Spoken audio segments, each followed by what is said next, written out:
Bismillahirrahmanirrahim. Assalamualaikum warahmatullahi wabarakatuh.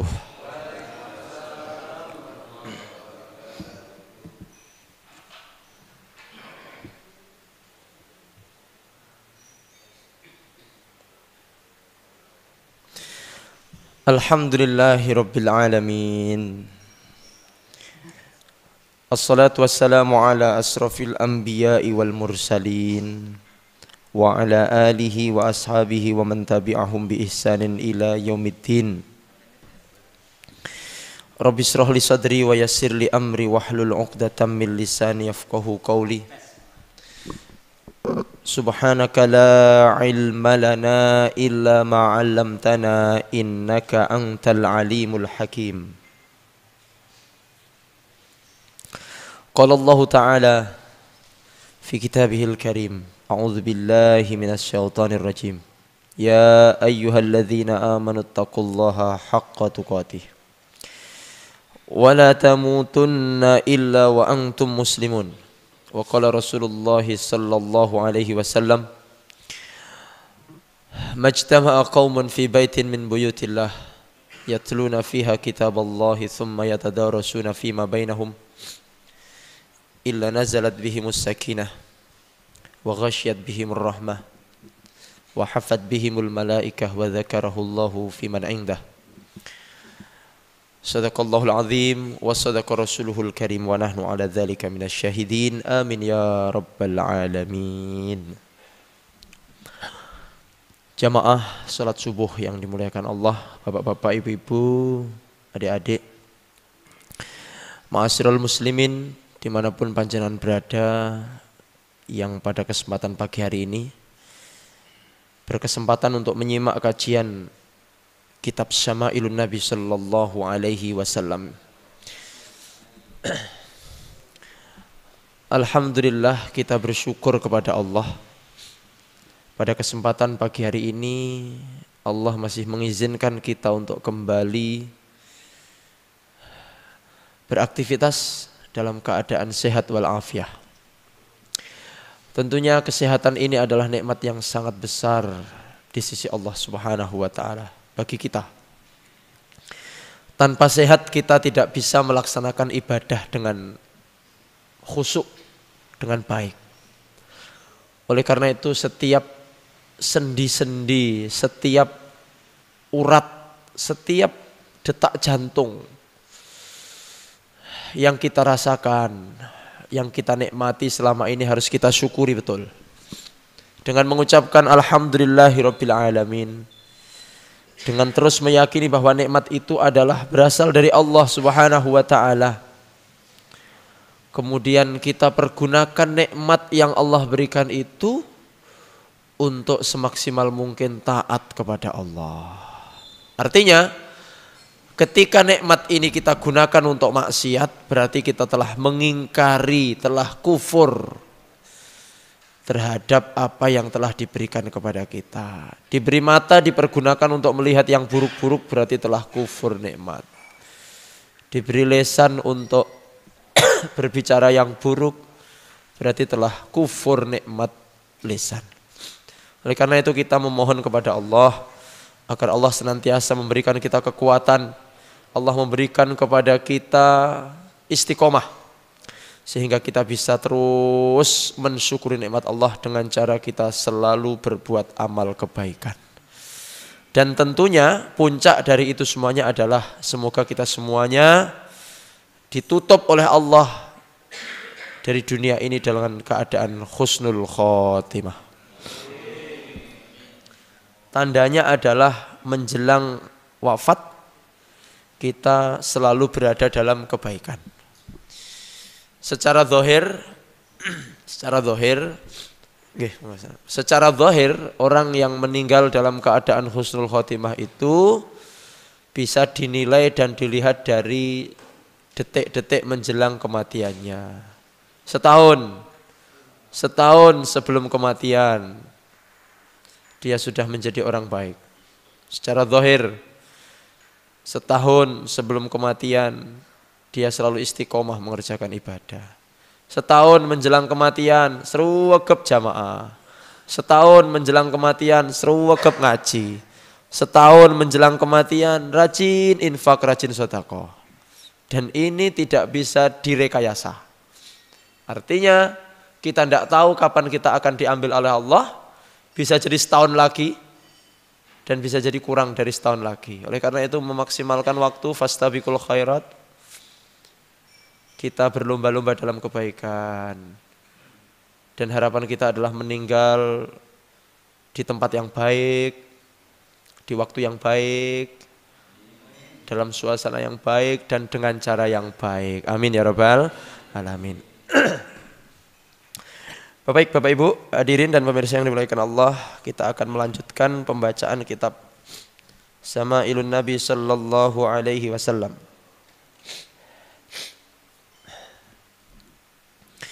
Masih di fima ja'a fi khuluqin Nabi sallallahu alaihi wasallam, kita akan membahas masih pada bab akhlaknya Rasulullah sallallahu alaihi wasallam.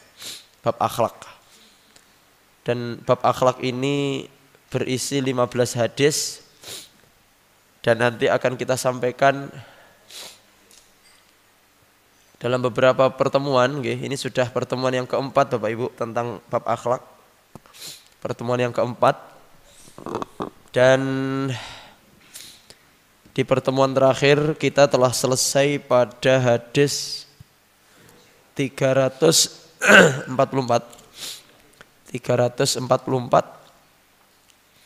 Dan insyaallah pada pagi hari ini kita akan lanjutkan di hadis nomor 345.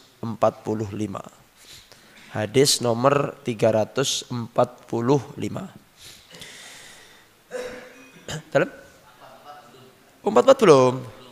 Oh iya. Oh iya. Terima kasih Pak. 344. Yeah. Bismillahirrahmanirrahim. Qala mualliful kitab Al-Syekh Al-Imam At-Tirmidzi rahimahullahu rahmatan wasi'atan wa nafa'ana Allahu bihi bi'ulumihi fid dharain amin ya rabbal alamin.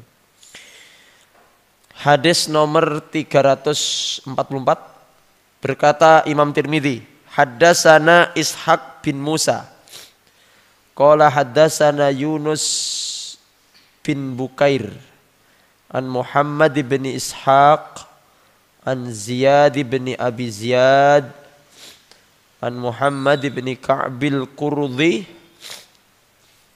an Amr bin Al-As qala kana Rasulullah sallallahu alaihi wasallam yuqbilu biwajhihi wa hadithihi ala asyarril qaumi yata'allafuhum bidzalika fakana yuqbilu biwajhihi wa hadithihi alayya hatta dhanantu anni khairul qaumi fakultu ya Rasulullah ana khairun aw Abu Bakrin qala Abu Bakrin fakultu ya Rasulullah ana khairun aw Umaru faqala Umaru fakultu ya Rasulullah ana khairun aw Uthmanu qala Uthmanu falamma sa'altu Rasulullah sallallahu alaihi wasallam fasaddaqani falawadittu anni lam akun sa'altuhu. Baik. Hadis nomor 344 ini diriwayatkan oleh sahabat Amr bin As. Amr bin As itu adalah sahabat Nabi yang diutus ke Mesir, Bapak Ibu. diutus ke Mesir untuk menjadi wali di sana. Wali. Maksudnya wali itu bukan kayak wali songo mboten. Wali niku pemimpin. Dia menjadi gubernur Mesir. Karena Mesir waktu itu belum menjadi apa? Negara, masih provinsi.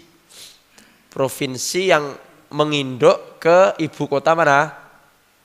Madinah. Waktu itu ibu kotanya di Madinah. Sehingga di Mesir itu ada masjid tertua. Masjid yang paling sepuh namanya Masjid Amr bin As. Masjid Amr bin As di kota Kairo. Itu masjid tertua di sana.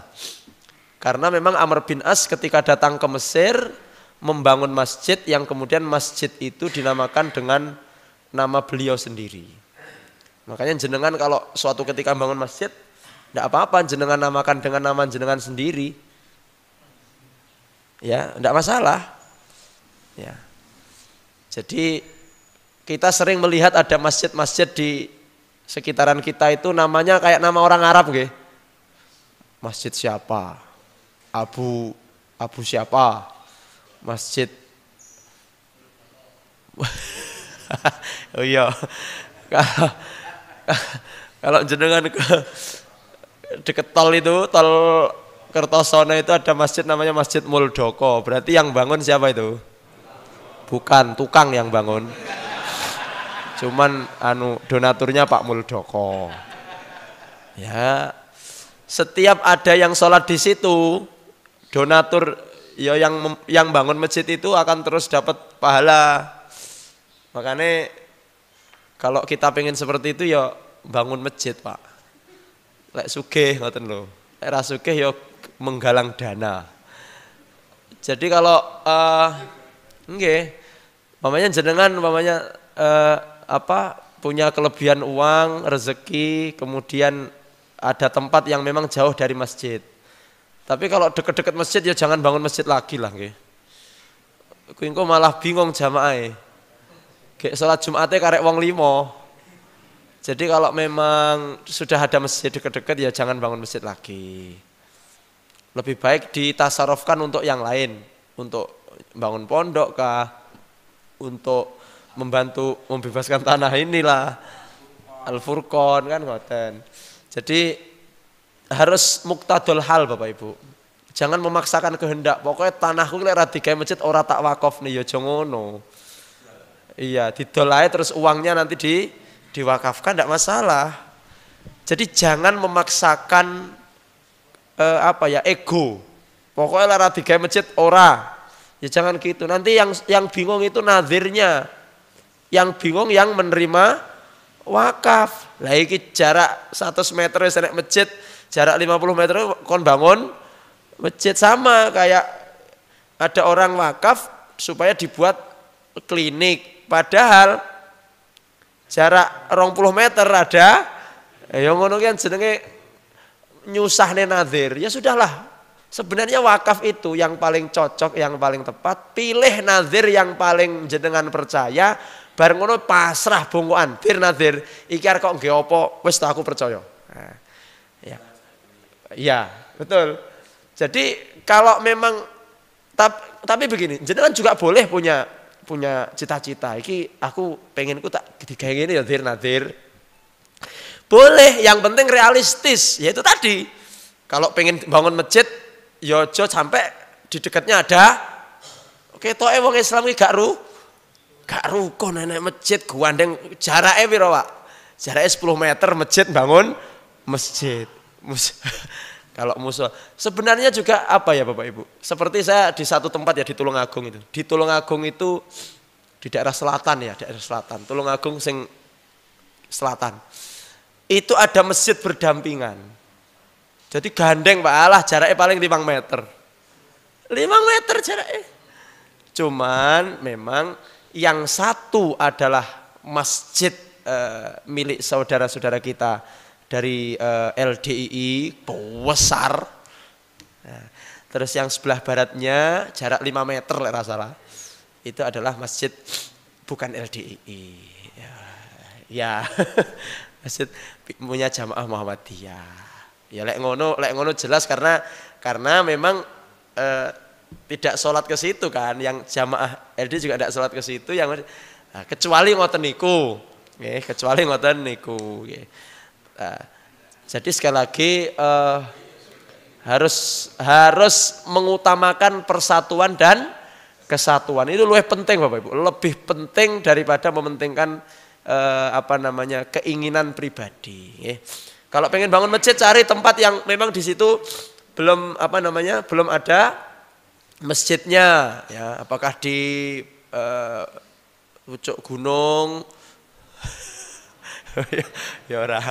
Maksudnya ya ndak harus ke pucuk gunung atau ke hutan, yang penting neng kene iki Ustadz jamaahnya mengeluh karena ke masjidnya jauh, bangunkan masjid di situ atau musola, ndak masalah. Tapi lek mau neng Furqan nek masjid, terus umpamane neng kidul dalan kono biangun masjid neh, ngono ki jan akan seakan-akan akan memecah belah gitu ya, memecah belah. Oleh karena itu sekali lagi boleh menamakan masjid itu dengan apa? Nama. Tapi yo lek namane saja ya apik yo, lek namane apa yo? Lek kayak Mujahidin kan tepak ya Pak, Masjid Mujahidin kathah ngoten niku. Lek nama saya Anang, Masjid Anang aja ra tepak. Saja renek Rama Buara belas. Yes. Lebih baik lagi kalau jenengan namakan itu dengan sifat-sifat Allah. Masjid Ar-Rahman, Baitur Rahman, Baitul Ghafur. Nama Baitul itu lebih bagus. Al-Furqan ini saya nama saya Al-Furqan ini. Saya radi kayak sarapan jenengan. Pembeda sing purun jamaah ngriki berarti wong beda, ora kaya kancane. Baik. Dinamakan Masjid Amr bin As. Nah, sahabat Amr bin As ini meriwayatkan hadis nomor 344 ini Bapak Ibu. Monggo tunjuk riyen.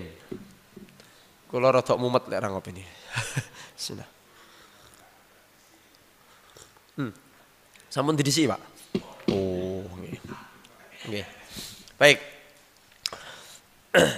Dari sahabat Amr bin As qala, beliau berkata, kana Rasulullah sallallahu alaihi wasallam yuqbilu biwajhihi wa hadisihi ala asyarril qaumi yata'allafuhum bidzalika fakana yuqbilu biwajhihi wa hadisihi alayya hatta dhanantu anni khairul qaumi. Tadi sudah kita baca.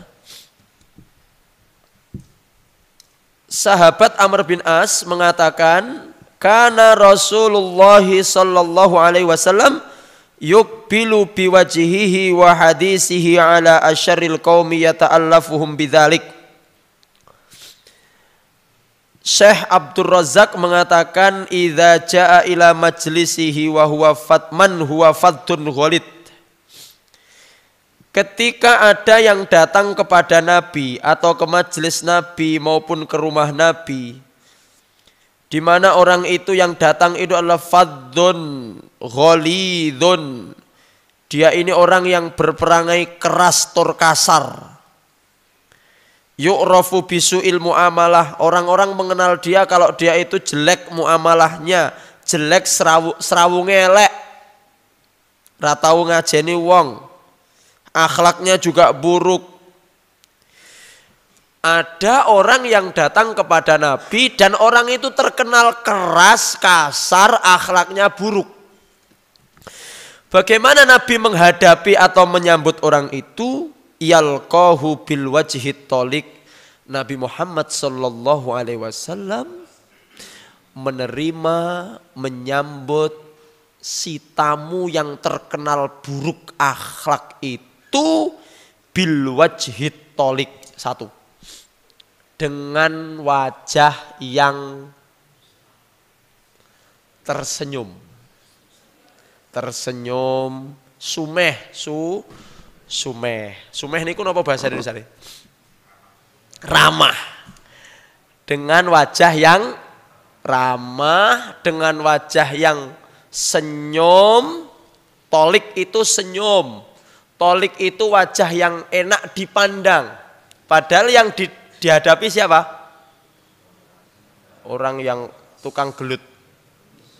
Orang yang bengis. Orang yang kasar. Lek cara saiki wong tukang misuh-misuh ngoten paling. Wal mu'asyarat thayyibah lahu. Dan Rasul mempergauli dia, menyikapi orang itu, berinteraksi dengan al-mu'asyarah at-thayyibah, dengan pergaulan yang baik.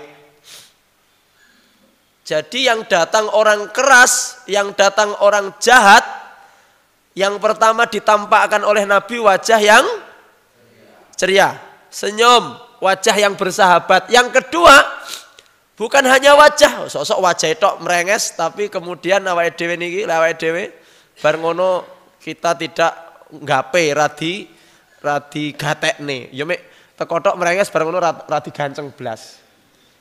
Kalau Rasul tidak. Rasul menghadapi orang itu dengan wajah yang senyum. Kemudian setelah itu Rasul memperlakukan dia, bergaul dengan dia, bermuamalah dengan dia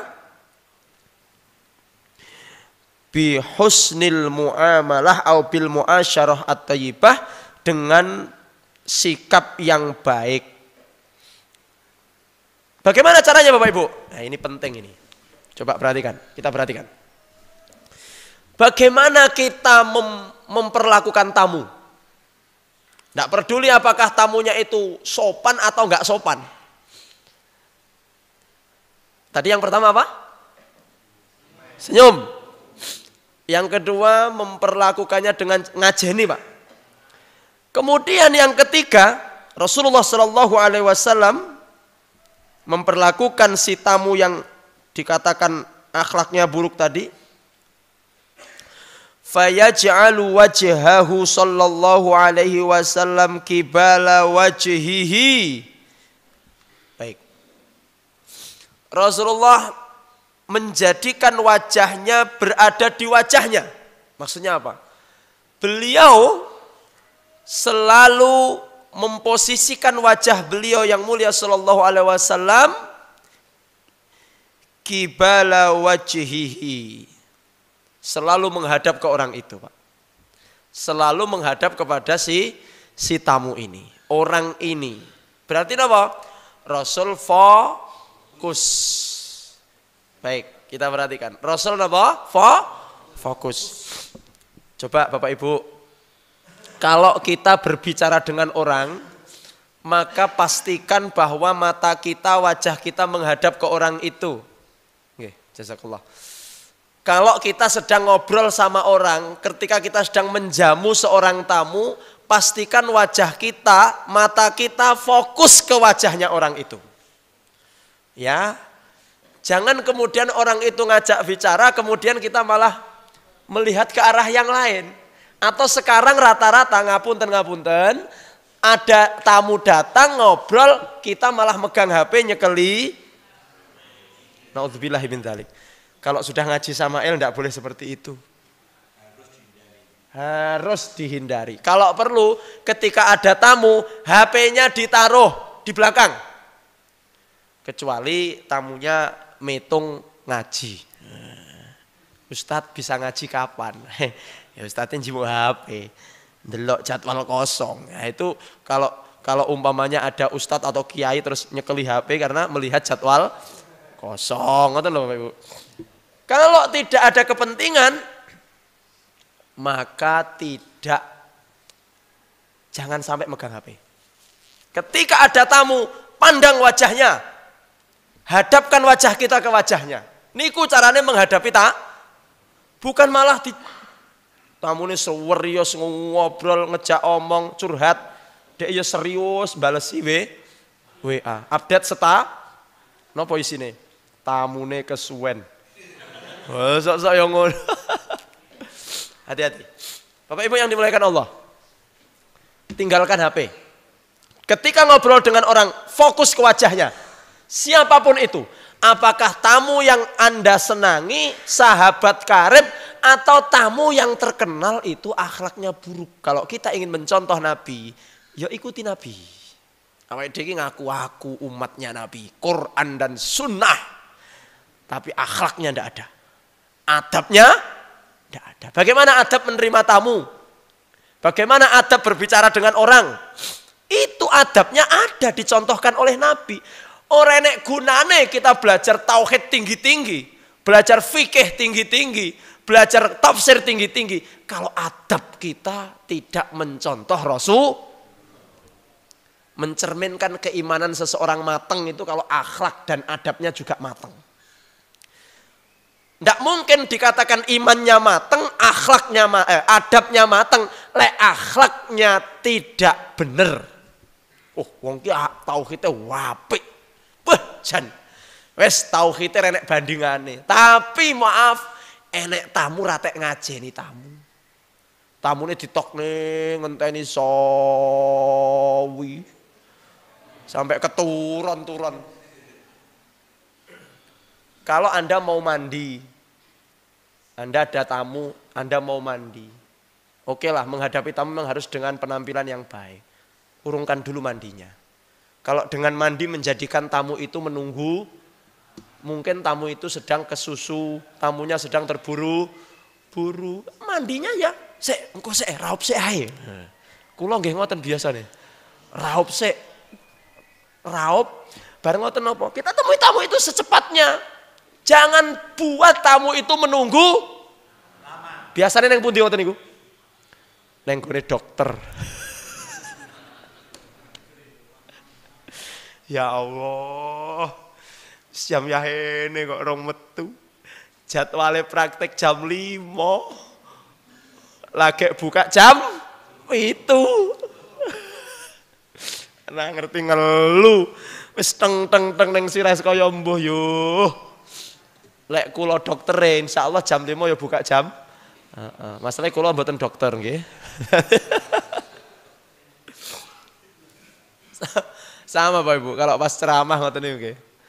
Saya itu kalau datang kayak apa? Kayak kasep ngono iki jan sungkan diundang ceramah.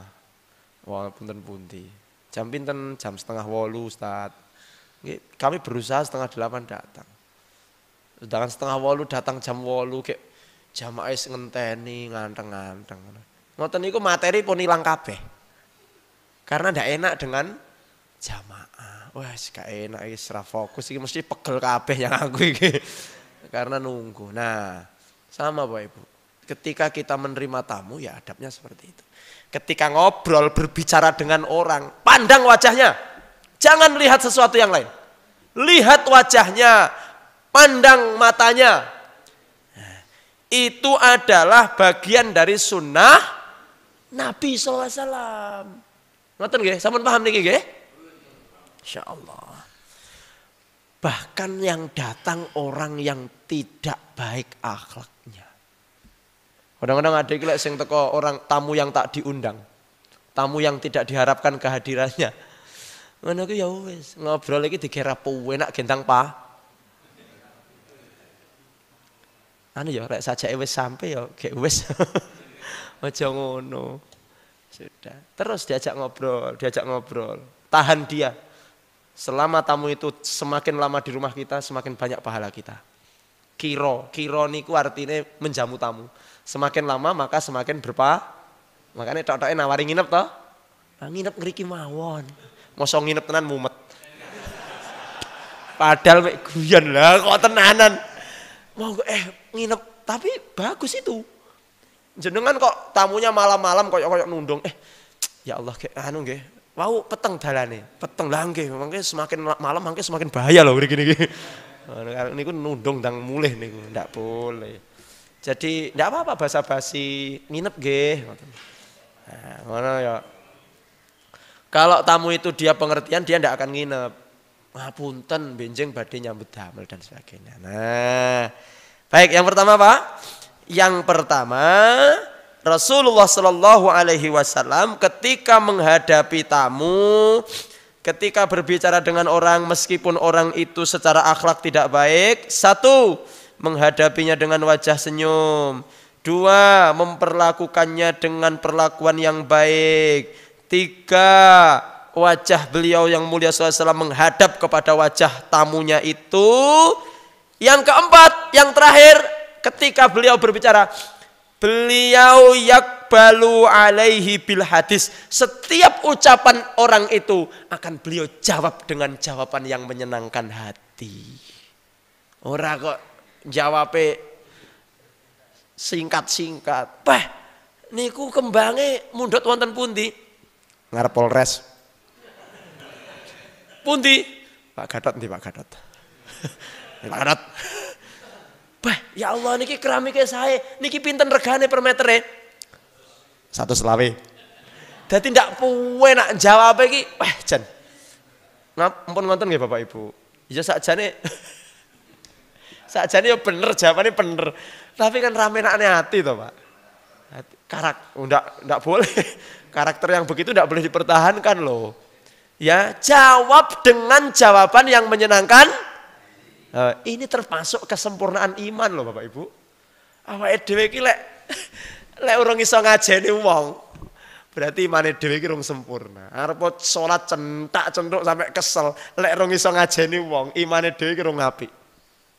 Mangkana yu'minu billahi wal yaumil akhir. Yuk sambungane engko fal yukrim jarahu fal yakul khairan aw liyasmut, nggih. Tidak dikatakan beriman la yu'minu ahadukum, tidak dikatakan beriman sebelum kalian mencintai saudaramu seperti mencintai dirimu. Lah urung diarani iman nek iki lek ngoten niku. Siap nggih niki dipraktekne nggih Bapak Ibu. Aja milih-milih sing karo CS-e. Wah, sing ora CS ditokne, dicuekin. Itu bukan akhlaknya Rasulullah sallallahu alaihi wasallam. Baik, poin pertama Rasulullah sallallahu alaihi wasallam, makanya penting Pak.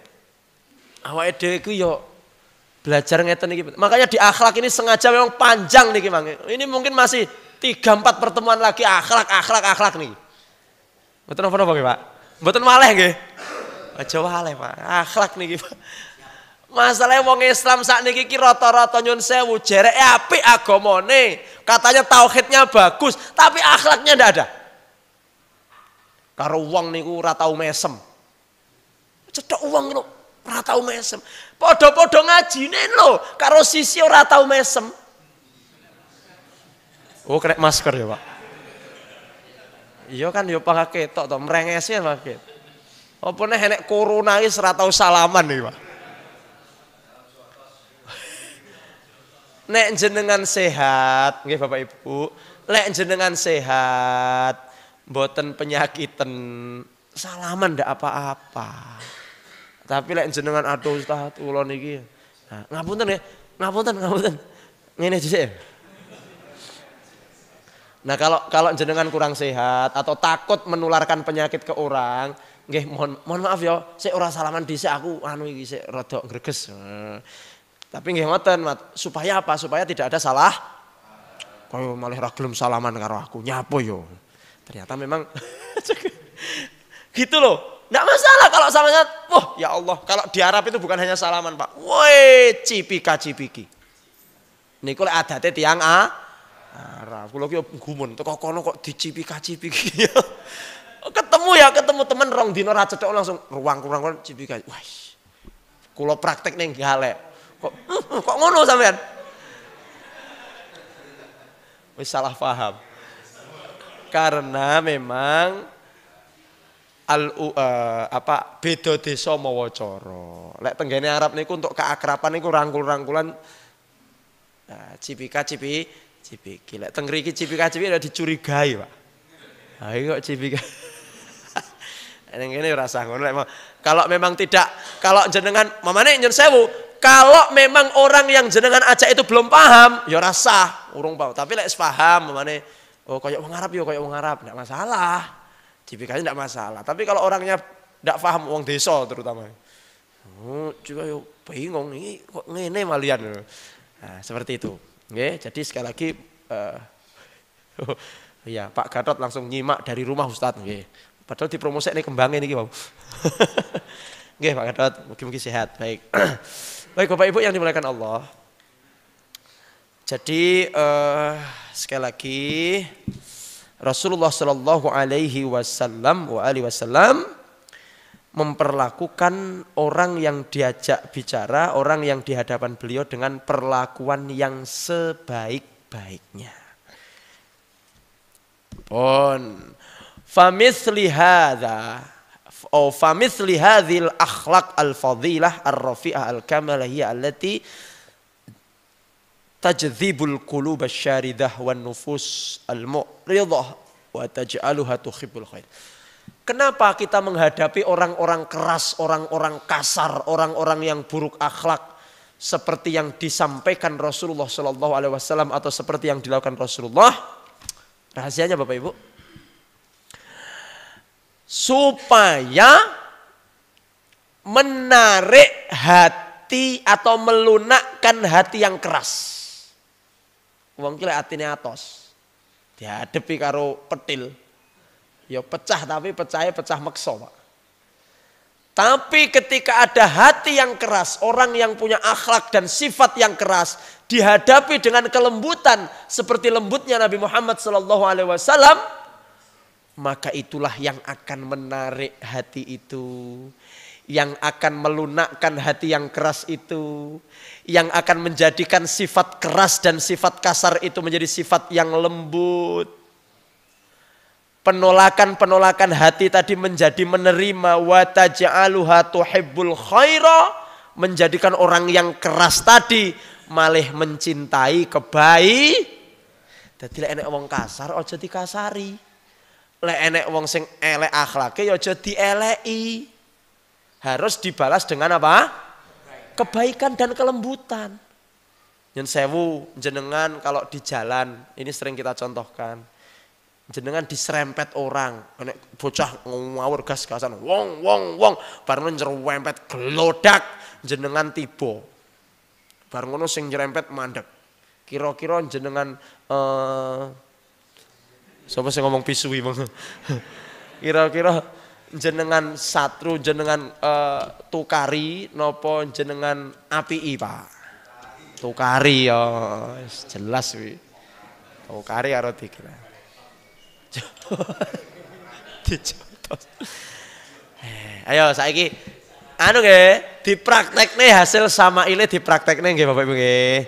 Ya ora ngarep-ngarep diserempet wong mboten. Tapi lek suatu ketika kok terjadi ngoten niku, blendes mobil jenengan sret blendes, tuwabrak komburi kocone pecah. Nah, niku napa sing jenengan ya wis ta Pak. Niki memang apes nggih, padha-padha apese. Jenengan nggih nabrak kula, mobil kula nggih blendes kabeh. Nggih sampun nggih, muga-muga sehat sedaya. Ya. Ngono tok, nggih pun monggo silahkan. Masya Allah.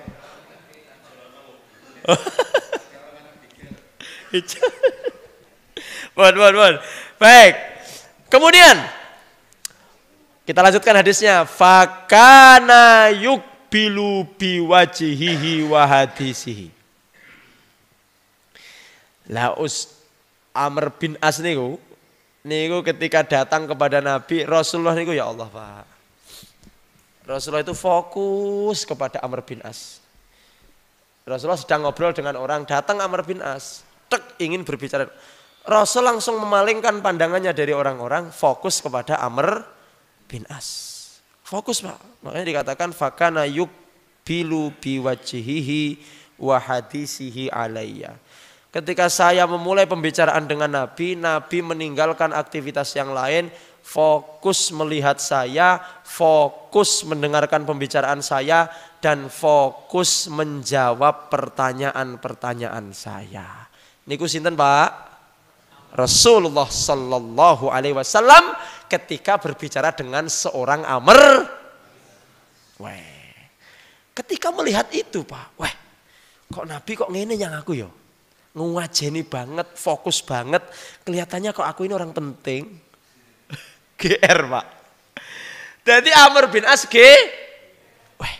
sajake kok aku ki kok wong apik ya ngarepe Nabi. Sehingga Nabi kok maksudnya GR itu GR positif, ora kok GR geden rumangsa sing elek mboten. Nabi kok ke saya kok begitu ya, fokus banget, setiap pertanyaan saya dijawab dengan baik, terus tidak melihat yang lain, tidak berbicara dengan orang lain, fokus berbicara dengan saya. Sampai Amr bin As menyangka, hatta dzanantu anni khairul qaum, sampai saya itu berkata pada diri saya sendiri, apa iya ya saya ini adalah sahabat yang saking Rasul niku fokus kepada Amr bin As, menjawab ngewajeni Amr bin As. Sampai Amr bin As ini berkata di dalam dirinya, mungkin aku adalah sahabat yang paling bisa jadi. Karena kan Rasul segitunya ke saya. Ra ngerti yang wong liya ya ngono. Mamanya nyuwun sewu. Jenengan sowan nang gone kiai. Kiai itu Pak fokus melihat panjenengan, menjawab pertanyaan-pertanyaan panjenengan dengan fokus. Tamu sing liyane sik mangke riyen nggih niki riyen. Sampai tamu niku, apa saya ini dianggap sebagai orang yang dekat dengan kiai ini. Sampai dia mengatakan Amr bin As mengatakan, fakultu, maka aku berkata kepada Rasulullah, bertanya kepada Rasulullah, ya Rasulullah, ngapunten Nabi, ngapunten sangat. Ini apa Amr? Ana khairun au Abu Bakrin. Sampai dia bertanya kepada Rasulullah, ngapunten Nabi, ngapunten sangat. Kula kalih Abu Bakar niku napa sae pundi nggih?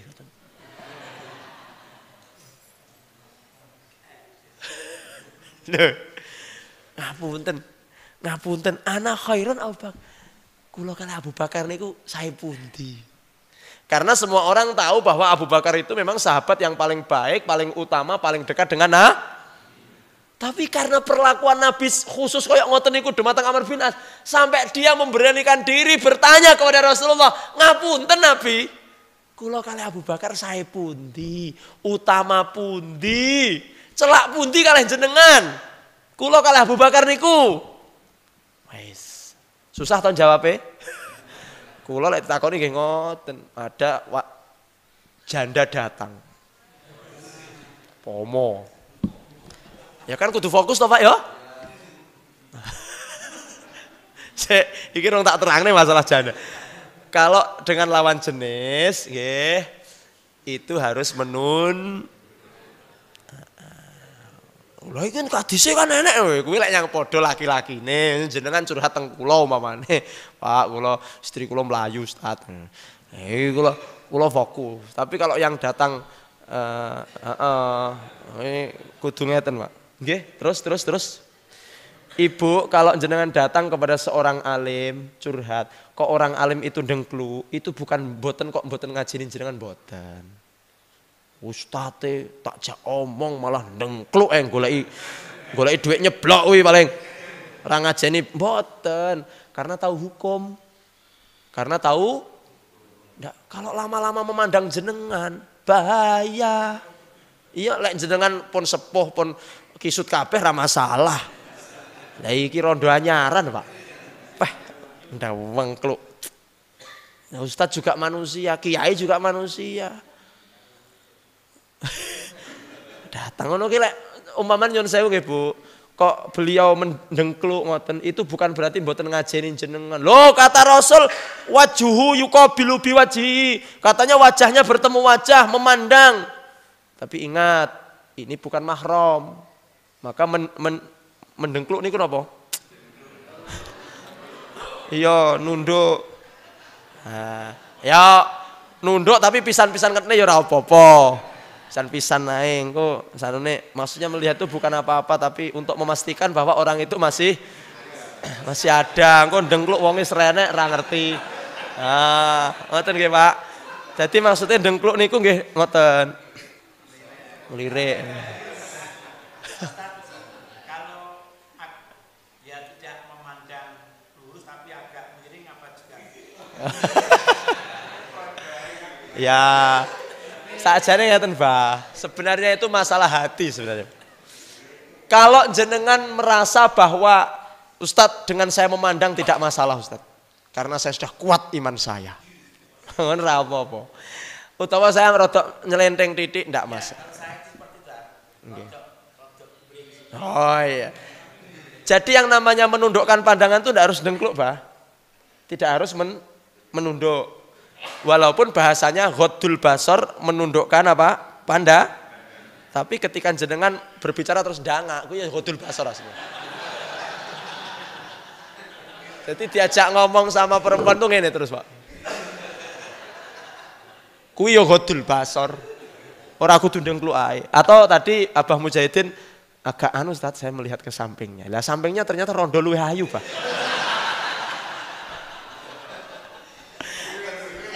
Enggak, ya melihat ke sampingnya, enggak masalah. Itu namanya juga ghaddul basar, insyaallah. Nggih, ngoten.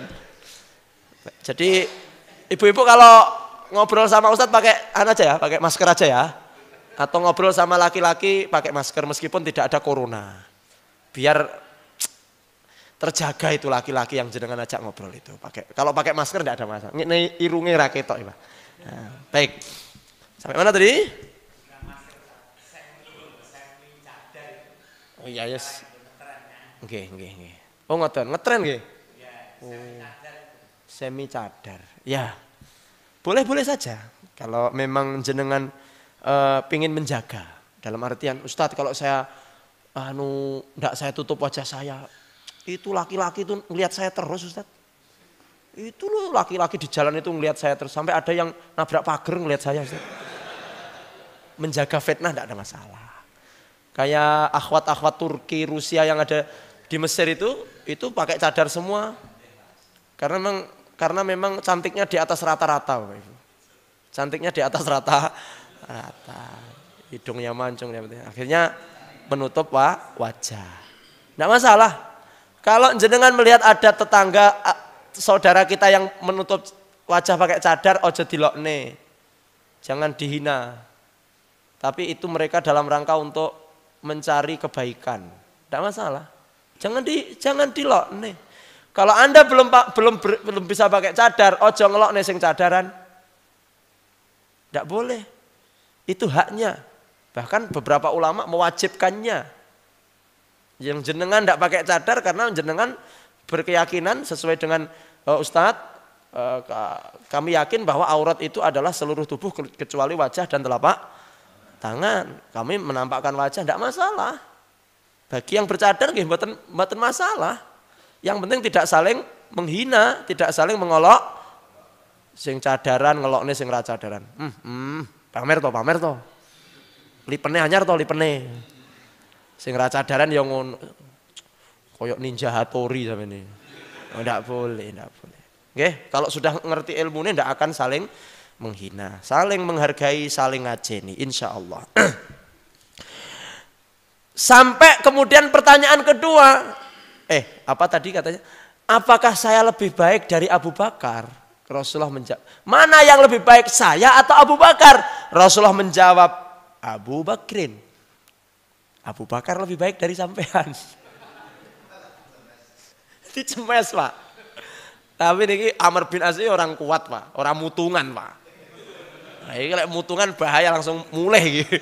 Sahabat radhiyallahu anhu. Hadisnya langsung diterima. Kalau sahabat itu udul, muntahasikoh, cara api yang ini gaduk, Pak. Setelah Rasulullah SAW.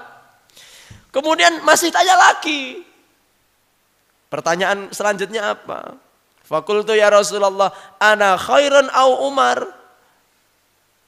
Saya atau Umar yang lebih baik? Lah kok ngengkel men yo. Saya atau Umar yang lebih baik? Apa kata Rasulullah SAW? Umar lu apik timbang sampean. Ngoten.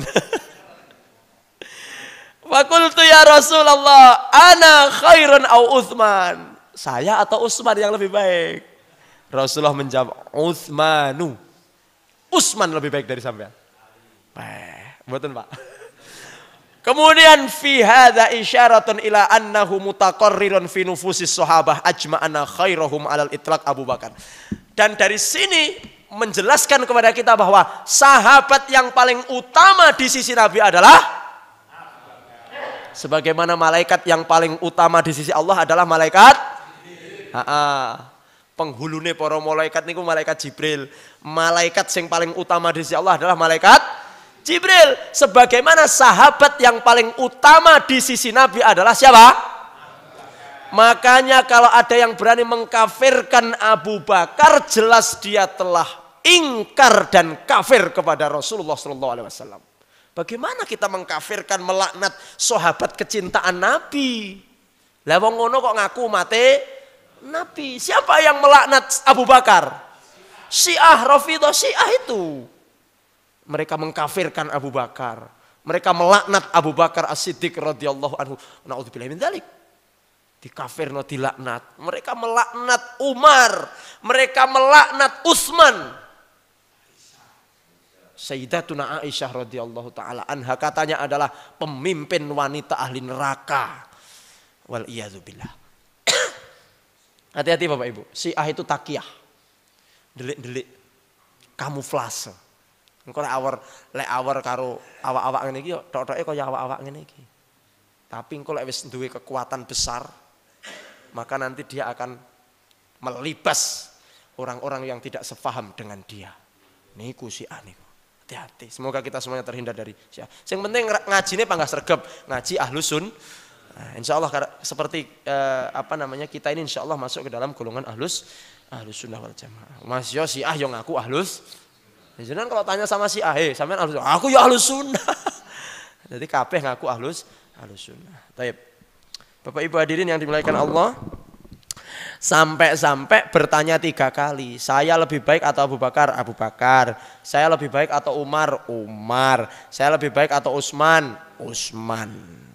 Kira-kira masih tanya lagi enggak ini? Akhirnya Amr bin As mengatakan, falamma sa'altu Rasulullah sallallahu alaihi wasallam. Ketika saya bertanya-tanya terus kepada Rasulullah SAW, fasaddaqani, maka beliau menjawab dengan benar, dengan jujur, dengan tegas. Fala wadittu anni lam akun sa'altuhu. Sampai saya itu menyesal, kenapa saya bertanya demikian. Kan ngedrop malian Pak. Jadi pomo kata awal mboten nyuwun pirsa kan aman. Jadi panggah merasa kalau beliau yang wah iki paling aku sing paling amin. Tapi gara-gara takon, gara-gara tanya akhirnya lho kok jenengku renek belas iki disebut iki. Ya lek awake dhewe ngedrop mungkin ya Pak ya. Ngedon. Akhirnya ya saya getun iki atokno rata. Nah, tapi dengan bertanya itu kan kita menjadi tahu bahwa sahabat paling mulia yang paling dekat adalah Abu Bakar, Umar dan Utsman radhiyallahu taala anhum ajmain. Hadis nomor 345. Kita lanjut nggih. Bismillah. Monggo.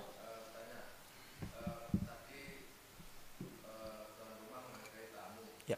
Tapi sementara sering saya jumpai tamu bahkan begitu assalamualaikum masuk rumah langsung telepon orang di luar kota, di luar negeri atau di mana, sehingga tuan rumahnya bingung. Sehingga karena selama berapa menit itu tamunya nelpon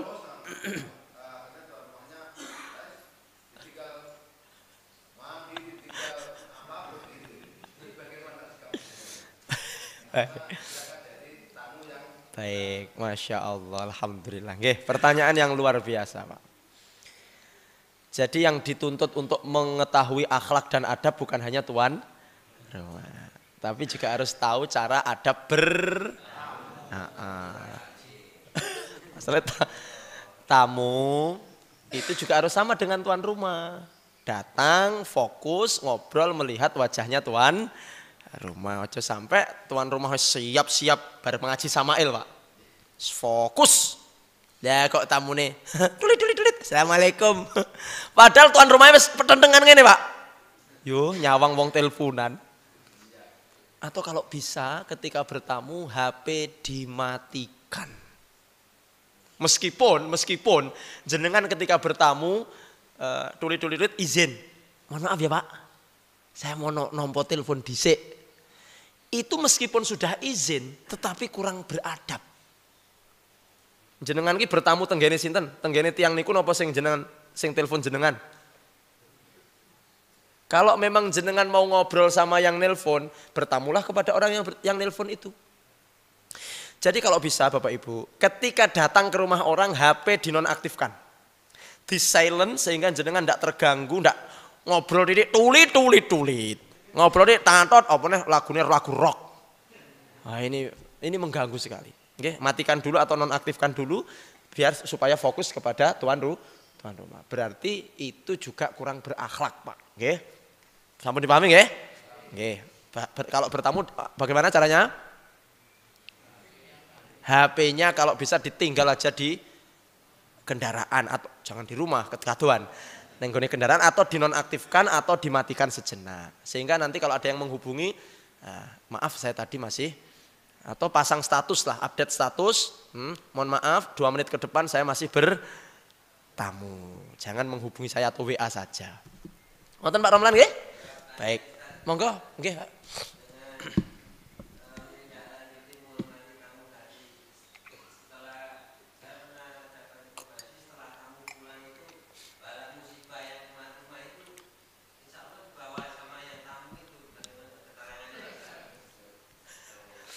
Baik, dulu sebenarnya sudah kita bahas tentang masalah menjamu tamu, Pak. Jadi kalau seperti yang panjenengan sampaikan, maka orang-orang akan takut untuk bertamu, Pak. Karena setiap bertamu dia membawa balaknya orang yang ditamoni gitu kan. Jadi sebenarnya banyak sekali Pak kebaikan ketika kita menerima tamu. Termasuk ya Allah akan memberikan kebaikan, mengangkat musibah dan sebagainya.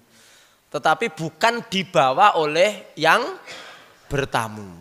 Kalau yang bawa orang yang bertamu terus bawa musibah, nanti kan dia sampai rumah dapat musibah. Nah, jadi pengertiannya bukan kok dibawa yang bertamu, tetapi Allah angkat, Pak. Ya, dengan pulangnya si tamu itu Allah angkat apa? Segala keburukan dari rumah kita, Masya Allah. Makanya kemarin kita sampaikan, kalau bisa ruang tamunya harus luas. Bangun rumah ruang tamunya yang luas. Jangan ruang tamu yang sempit. Lek ruang tamunya sempit, ketok, lek melecing. Apa nih ruang tamu sedeng kursi loro karo anu siji, oh ketok lek mleceh. Bareng ini teko ngomah lho, ruang tamuku cilik, bongkar. Oh RS. Dalam. Itu ketika saya bertamu, itu sudah ada suguhan di depannya. Tapi orang dari tawa-tawani. Terus saya matur ke tuan rumah. Aku kan tak jajan ngerasaan ini. Kalau masuk kurang adab Nopo lapar, Bah.